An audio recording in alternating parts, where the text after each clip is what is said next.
morning to talk about human rights. That could be very confusing because my abstract is talking about implementing human rights and humanitarian education into the school curriculum. I've changed my topic again to human rights and humanitarian education, moving towards global sustainable peace, linking it to global sustainable peace, basically. I might change it again tonight.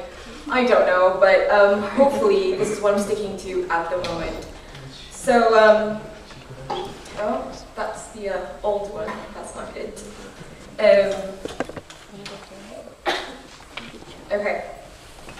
So basically, I'm just going to be talking about what I do. I've recently graduated from Keele University, specializing in human rights, doing law and international relations, and now I'm at University of Warwick, doing Masters of Law in International Development Law and Human Rights.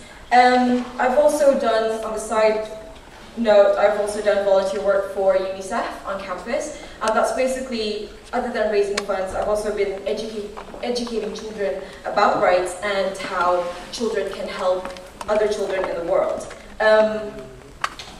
Another project that I'm also working on is the One Laptop per Child project. I don't know how much you know about it, but it has been a brilliant idea by someone who has been producing really cheap laptops, about less than $100. So every child gets this laptop. And inside it, you can program books.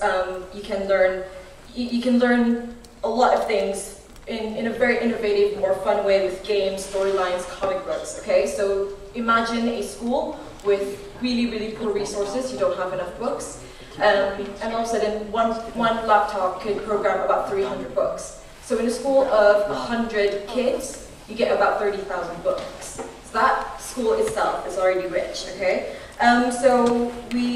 What I'm working on is designing softwares to educate children. We're working on a software to educate children about malaria, because not everybody know where malaria comes from. Okay, so they don't know that mosquito bites could lead to malaria. And we're also teaching them mathematics using games. This is basically a more innovative way. Every child gets one. A child with no books all of a sudden has a laptop and about 300 books in it and a lot of games. So that is the first version of it. That is the second version of it. This is the one that I'm working on. And that is the other version of it, the third one. It's a very new one. It's absolutely beautiful. I kind of want one. So, why I'm interested in this area, as you can see, I deal a lot with education. And because of my course, I deal a lot with human rights. And in class, my tutor asked me, how do you go about achieving sustainable peace? And a lot of my colleagues started talking about disarmament. You know what? Ban nuclear weapons, then we can achieve peace. But I started to realize that I started to stress the importance of education. We need to learn about peace, to know about peace. Okay? There's a beautiful piece of literature done by Keating. I just thought I'd put a footnote in it to make it look professional.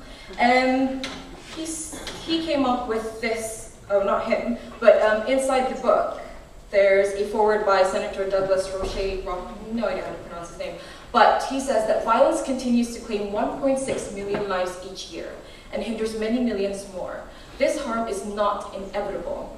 Violence is a complex problem related to attitudes and behavior and is shaped by forces within our communities and families. To put simply, if we can learn differently, we can act differently. Okay, so we talk about peace, we learn about peace, and then we can achieve peace. That was not supposed to be the slide, but let's go to sustainable peace. Why I keep bringing this term up, and I'm not sure if everybody knows what exactly I'm talking about, but let's start off with what is peace. Everybody starts realizing that peace is when violence does not happen anymore. Okay, so no violence equals peace. No war equals peace. But, come to think of it, peace should not be a temporary thing. So what about the re-emergence of violence? That basically means that we are not living in peace. Take, for example, the economic depression. Are we exactly living in an era of peace? Even if there is no war, even if there is no violence, no conflict, we still have economic depression. So are we living in peace? So what we are trying to deal with right now is to link it to sustainable peace, maintaining peace, preventing the re-emergence of violence. And not only that, we need to go back. That's very confusing. We need to I lost it. And we need to talk about not just temporary peace, we want long-term development, long-term sustainable peace, and go about it, okay? So now I can throw about what is human rights and humanitarian education. I did not make this term up. Human rights education does exist today, right? It started with the Vienna World Conference on Human Rights in 1993. It started off in 1993, but what happened, okay?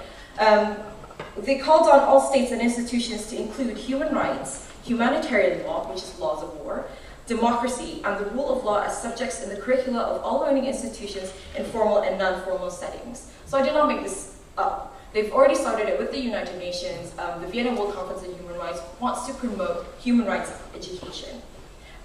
They have implemented 2 programs. First one is the United Nations Decade for Human Rights Education, 1995 to 2004. That one is implementing human rights education, promoting it in primary and secondary schools. So you need to, what they did was to revise all textbooks. So when you used to have textbooks that makes your dad look in a suit and your mom is in an apron, but we need to revise that. That's what they have changed. But not all schools have implemented this. So they started another program called the World's Program for Human Rights Education. This is the 2005 to ongoing, so it will never stop. It will keep on going. So what exactly is human rights education? Human rights education is learning about what human rights is, okay, what rights we have. We need to learn to promote, defend, and apply human rights in daily life. We need to learn that a lot of human rights out there are being abused, even within our nations itself. We need to learn what is inside the Universal Declaration of Human Rights in the 1948. Who knows what Universal Declaration of Human Rights really is? Show of hands. Okay, there's a few. Good, but that's the problem. Not everybody knows what is inside the Universal Declaration of Human Rights. Inside it, you've got the right to life, the right to shelter, right to food, freedom from torture, okay? The right to liberty, the right to privacy. Not everybody knows this, and not everybody can claim this. But when they start realizing that they have all of these rights, they can start claiming it. Because we tend to be oppressed by certain external things. And we need to realize that we are more than this, that we can claim this outside of that. And then I've already started, humanitarian education is sort of a new thing. I couldn't find a lot of literature on it. It's, I realized that it complements human rights education really, really well.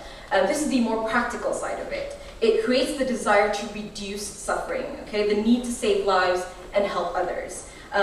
You need to recognize the ethic of kindness and sympathy should be extended to everyone universally, not just to your family, not just to your next door neighbor, but to everyone globally and universally. This is humanitarian education.